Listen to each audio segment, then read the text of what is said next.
Now, for more on this, let's cross live to Beijing to speak with a chair professor of Soochow University, Victor Gao. It's nice to have you, Professor Gao.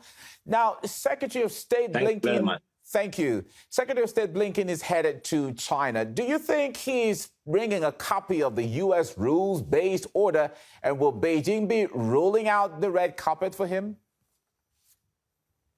Yes, you're right. Secretary of State Blinken is expected to arrive in China very soon, and China and the United States will need to engage with each other to talk about a whole range of issues.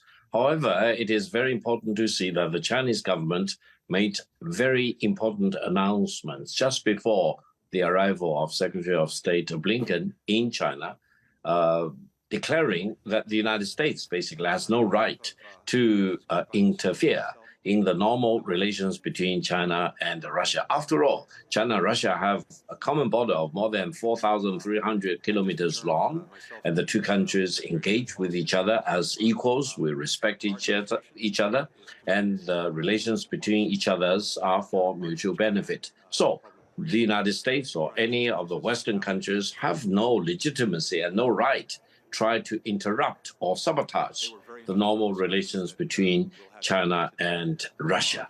Now, the United States declared that if Russia gains more ground in Ukraine, they will hold China responsible. What hypocrisy it is. This is completely unrelated, and China is not a party to the Ukraine war, and China urges all parties to achieve ceasefire and to go back to the negotiation table to find a solution through diplomacy and peace. Therefore, I think Secretary of State Blinken has been warned just before he arrived in Beijing. And let's wait and see how China and the United States will engage with each other on this very important issue of the war in Ukraine. And no one should expect that China will budge under pressure from the United States. China basically will need to stand firm on its matters of principle and deal with Russia and all the other countries in a normal, mutually beneficial way, rather than be dictated by Washington. Right. Now, recently, Western politicians have been keen to travel to China. German Chancellor Scholz just wrapped up his visit there in the past week. What's the significance of China to them at this time?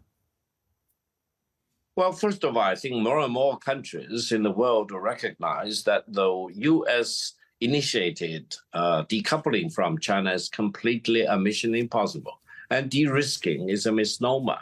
And more Western leaders, including, as you mentioned, the German Chancellor, Scholz, who is very welcomed in China and who brought with him a large business delegation, CEOs and chairmen of major German companies to come to China to re-engage with the Chinese enterprises and industries, etc. It means that countries like China and Germany need to engage with each other as equals, and we have a lot of business to do for mutual benefit.